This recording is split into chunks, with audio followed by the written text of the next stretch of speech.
Hello everyone, in this video I'm going to show a step-by-step tutorial on how to disable all notifications on FlixBus account. So first we're going to go to the FlixBus app. You guys can find it in the App Store or Play Store. Then next you're going to click on More. Then again you're going to click on Notification Preferences. So as you can see there is no option of the notifications. So we're going to go to the System Settings and go to the FlixBus app. Scroll downwards. So when you get the FlixBus app you're going to click on it.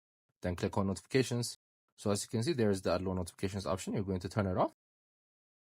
So this will turn off all the notifications. So it's related to the system settings. And that's how you basically do it.